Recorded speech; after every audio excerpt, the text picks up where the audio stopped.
This week on Maker Update, a song you can print in plastic, a tape measure for football fields, a custom control panel, and adding textures to your 3D prints. Hello and welcome back to Maker Update, the show with all the coolest Maker projects right at your fingertips. I'm Tyler Weingartner and I hope you're all doing great. We've got a super fun show for you. Let's get started with the project of the week. How far would you go to record a song? Super Valid Designs is going a truly bizarre distance here in order to scratch both the creative and engineering sides of his brain. He wants to record a song using only 3D printable instruments of his own making. And just to raise the stakes a little higher, the song will only be made of the naturally recorded sounds of the instruments. No effects, no reverb, and no EQ correction. Let's go. This journey began for him a while ago when he developed the bass beat, an all 3D printed string instrument made of multiple dovetailed parts and a single fat TPU string with its own tuning mechanism. The vibrations are captured using a piezo sensor and it sounds strikingly good. But for this project, he immediately dives for the percussion. There's a kick drum with a TPU membrane, but the fun experiments are made using an engineering filament called BPS.Space, which actually sounds quite a lot like metal when struck. Seriously, listen to this printed tuning fork. His attempts to produce a crash cymbal weren't successful, but this cowbell certainly passes the SNL test. But he also wants to get some wind instruments into the song, which means he needs to dive into the realm of membrane flutes, which develop their sound from a flexible membrane at the top of the instrument. However, the musical dynamics of wind instruments involves a lot of tough math to figure out all the right notes. So instead, he recorded notes one at a time, modifying the pitch with various lengths of pipe as spacers. But the hero of the song ended up being this 3D printed kalimba, using the same filament as the 3D printed cymbals. Not only does he get a decent melody from this, but also some interesting percussive sounds. Speaking of percussion, he was able to finally get a cymbal-like sound using this dish shape that makes a gong-like sound, but added the cymbal shimmer by way of adding scraps of the same filament.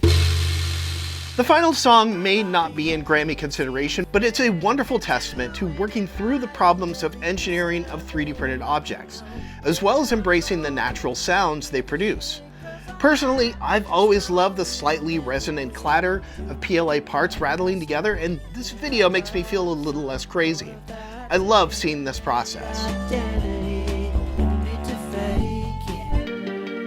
More projects. In her past few videos, Spagnola has been working hard to reach this very moment, receiving a Guinness World Record for the world's largest tape measure ever built. She's been working on building an off-the-shelf tape measure 10 times the original size. Over the past few weeks, she's been working through learning CAD, designing every last detail of the tape measure, and 3D printing it piece by piece on her desktop 3D printer. The tape itself is just as impressive. It's 250 feet of vinyl signage with all of the appropriate markings. She's been working on this project with Davis DeWitt from Backhall Studios, and he's designed the electronic retraction mechanism. Even the screws holding the enclosure together get the jumbo-sized treatment. In an official qualifying ceremony, Ollie and Davis are presented with a Guinness World Record for the world's largest tape measure. It's a fun journey and well earned. Experimental rockets with cameras aren't anything new. Anyone who embarks on these kinds of projects wants footage from the launch, either for commemorative or diagnostic purposes. But Joe from BPS.Space wants a different kind of camera.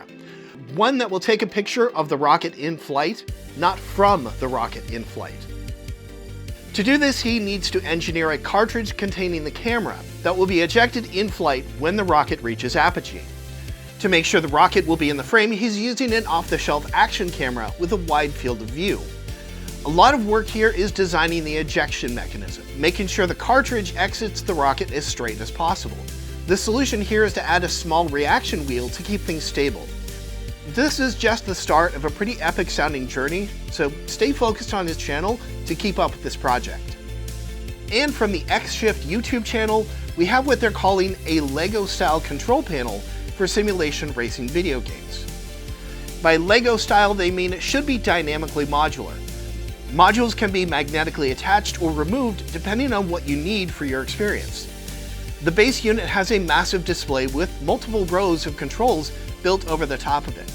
Anything that's not isolated as the main part of the display gives contextual information about its individual control.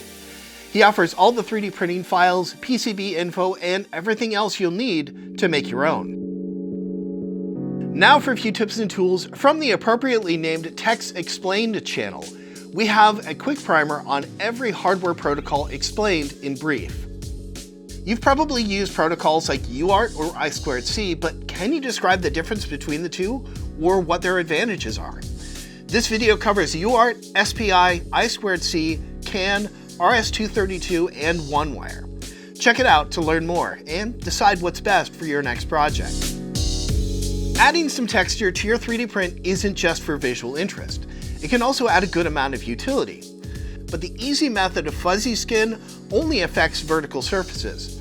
And the alternative of using tools like Blender to add more complex textures has a steep learning curve.